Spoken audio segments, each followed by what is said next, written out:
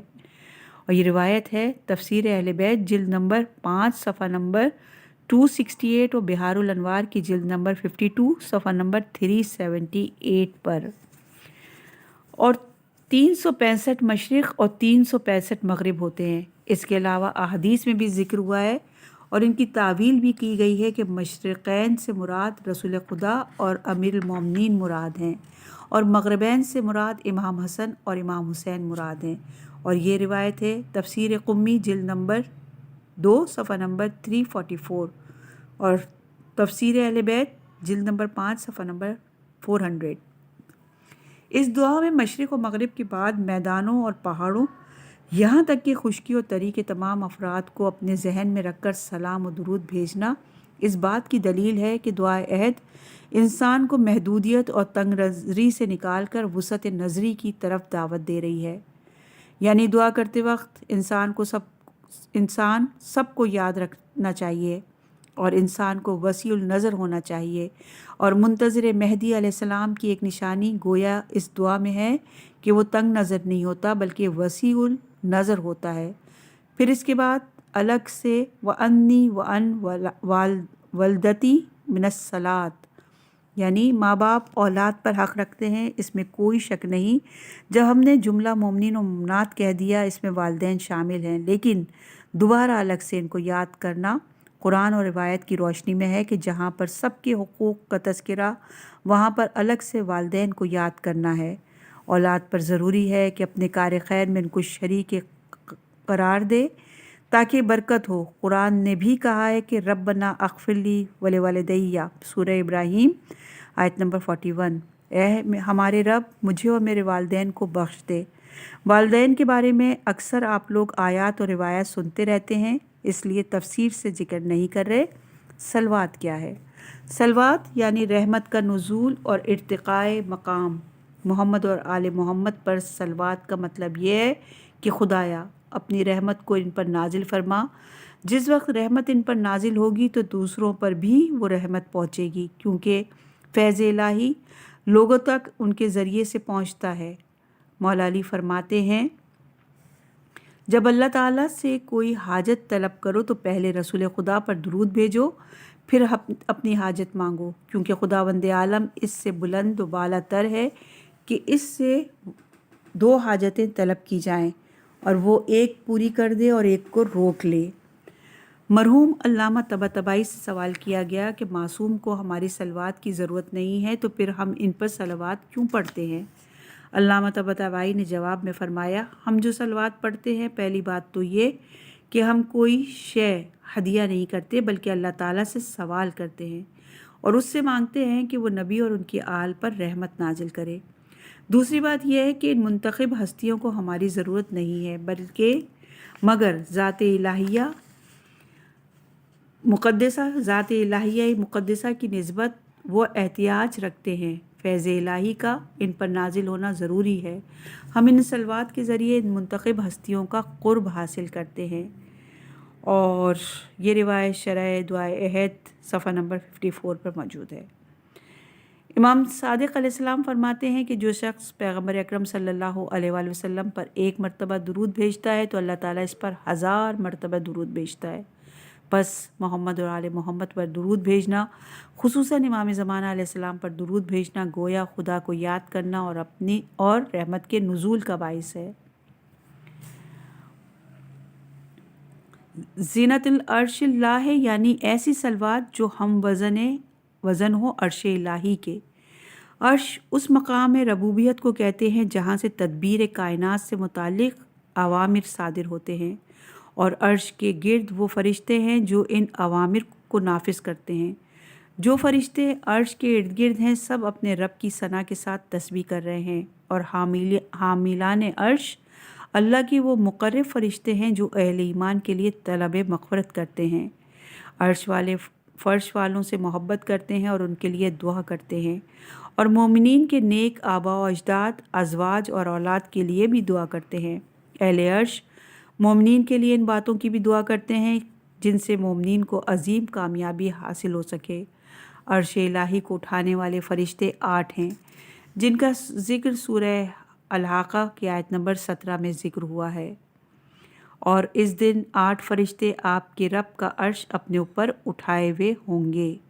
امام صادق علیہ السلام ارشاد فرماتے ہیں، عرش وہ علم ہے جس پر اللہ نے اپنے انبیاء، رسولوں اور حجتوں کو مطلع کیا ہے۔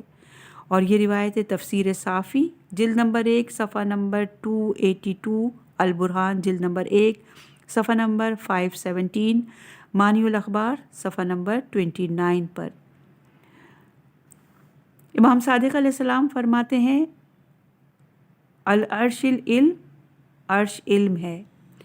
مرحوم علامہ طباطبائی فرماتے ہیں کہ عرش حقائق عینیہ میں سے ایک حقیقت اور امور خارجیہ میں سے ایک امر ہے، اور آپ کے مطابق عرش امور عالم کی تدبیر کا مرکز ہے۔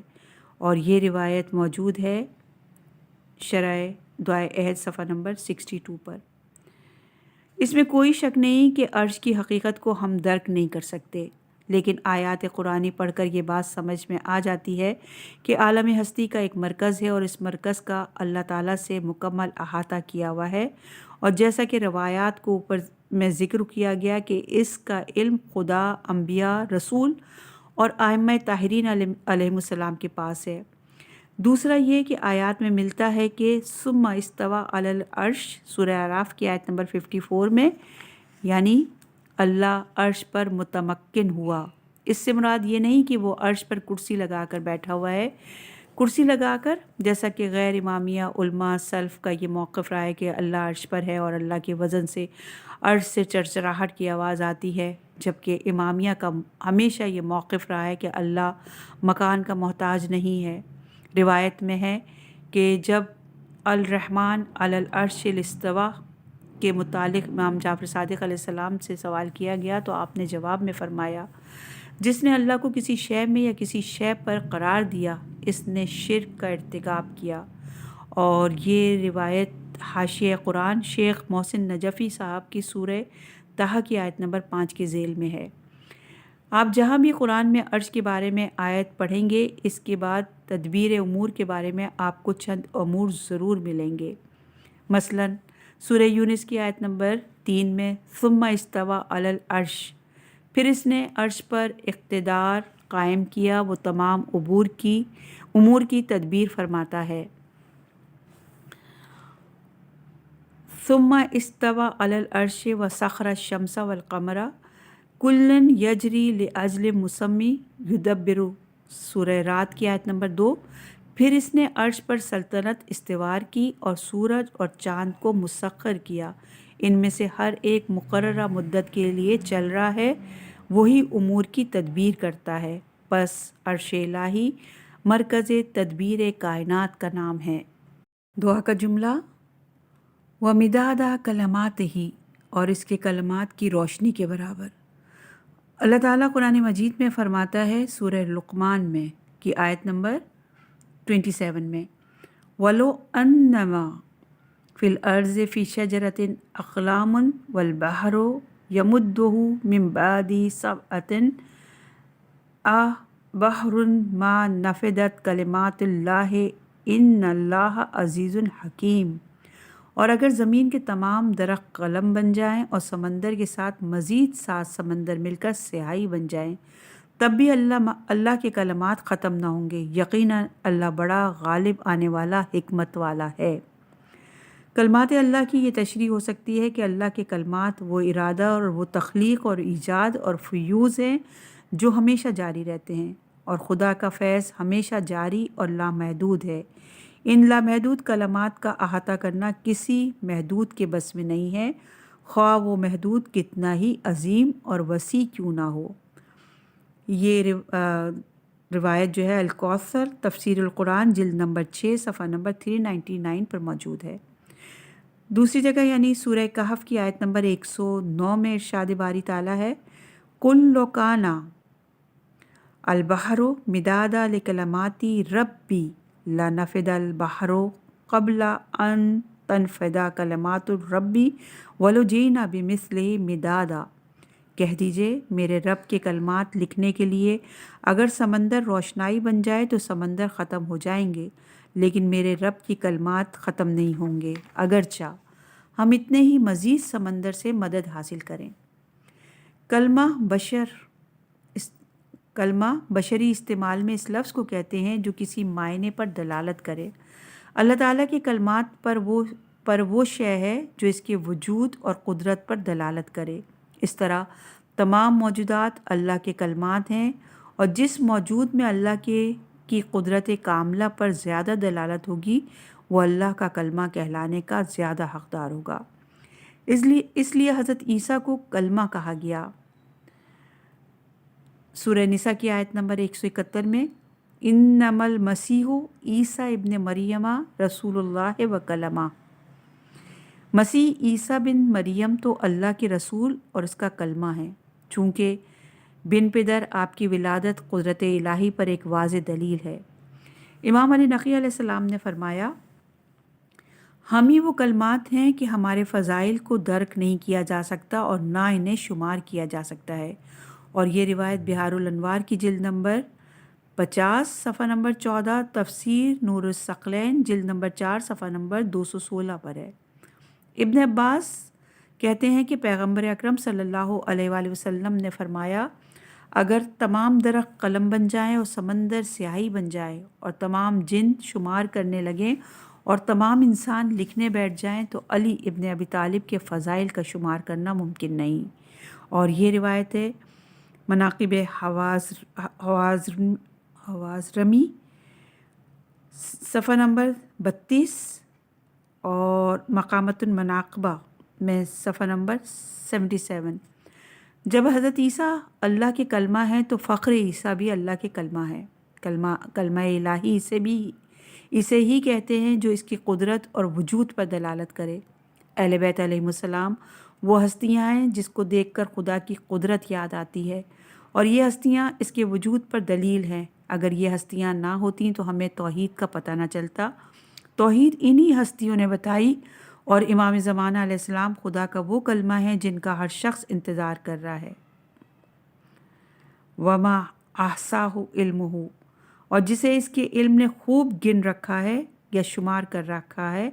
احصا یعنی تمام چیزوں کو دقیق شمار کرنا۔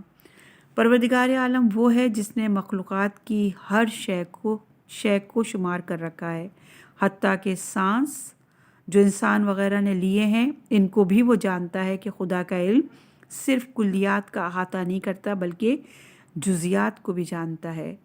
سورہ بقرہ کی آیت نمبر 109 میں ارشاد ہے، ان اللہ علی کل شیء قدیر، بے شک اللہ ہر چیز پر قادر ہے۔ اور اسی طرح سورہ بقرہ کی آیت نمبر 29 میں ارشاد باری تعالیٰ ہے، وَهُوَ عَلَى كُلِّ شَيْءٍ وَهُوَ بِكُلِّ شَيْءٍ عَلِيمٌ، وہ ہر چیز کا خوب جاننے والا ہے۔ دعا کا جملہ، وَأَحَاطَ بِهِ كِتَابُهُ، اور جسے اس کی کتاب نے گھیرا ہوا ہے۔ اس میں کوئی شک نہیں کہ پروردگار عالم ہر شے کے بارے میں جانتا ہے اور کوئی چیز بھی اس کی قدرت سے باہر نہیں۔ دعا عہد کے یہ جملے انسان کو نیک عمل پر ابھارتے ہیں اور برے عمل سے روکتے ہیں۔ ارشاد قدرت ہے سورہ نساء کی آیت نمبر 33 میں، ان اللہ کان علی کل شیء شہیدا، بے شک اللہ ہر چیز پر حاضر و ناظر ہے۔ ام المومنین حضرت علی علیہ السلام ارشاد فرماتے ہیں کہ تنہائیوں میں پروردگار عالم کی مخالفت کرنے سے ڈرو، کیونکہ جو گواہ ہے وہی حاکم ہے۔ انسان جو عمل بھی انجام دے رہا ہے اس پر خدا بھی گواہ و شاہد ہے، اور ائمہ طاہرین علیہم السلام بھی۔ ہمارے نیک عمل انجام دینے سے ائمہ خوش ہوتے ہیں اور برے اعمال سے غمگین ہوتے ہیں۔ قرآن میں واضح طور پر سورہ توبہ کی آیت نمبر 105 میں موجود ہے، وَقُلْ اعْلِمُوا فَسَيَّرَ اللَّهُ عَمَلَكُمْ وَرَسُولُهُ وَالْمُؤْمِنُونَ، اور کہہ دیجئے لوگوں عمل کرو کہ تمہارے عمل کو عنقریب اللہ اور اس کا رسول اور مومنین دیکھیں گے۔ یعنی تم اس زندگی میں جو عمل خیر یا عمل شر انجام دیتے ہو یا دو گے، اس سے اللہ آگاہ ہے۔ وہ عالم الغیب و شہادہ ہے، اور اس سے اس کائنات میں کوئی چیز پوشیدہ نہیں ہے۔ معلّہ بن خنیس کہتے ہیں کہ سورہ توبہ کی آیت نمبر 105 کے بارے میں امام صادق علیہ السلام نے فرمایا کہ ہر جمعرات کو بندوں کے اعمال رسول خدا صلی اللہ علیہ وآلہ وسلم اور ائمہ طاہرین کے سامنے پیش کیے جاتے ہیں، اور یہ روایت باسائر الدرجات صفحہ نمبر 437 پر موجود ہے۔ کہیں پر روایت میں ملتا ہے کہ ایک دن امام رضا علیہ السلام کا ایک صحابی امام کی خدمت میں آیا اور عرض کیا، خدا کی بارگاہ میں میرے لیے اور میرے گھر والوں کے لیے دعا کریں۔ امام رضا علیہ السلام نے فرمایا، کیا میں دعا نہیں کرتا؟ خدا کی قسم تمہارے اعمال ہر صبح و شام ہمیں پیش کیے جاتے ہیں۔ اور یہ روایت ہے تفسیر الکنز الدقائق جلد نمبر 5 صفحہ نمبر 536 اور کافی کی جلد نمبر 1 صفحہ نمبر 219 پر۔ یقیناً ہمارے اعمال ہر صبح و شام امام مہدی علیہ السلام کی بارگاہ میں جاتے ہیں، اور اچھے اعمال پر امام خوش ہوتے ہیں اور برے اعمال سے غمگین ہوتے ہیں۔ کوشش کریں وقت کے امام کو خوشحال کریں، نہ کہ غمگین۔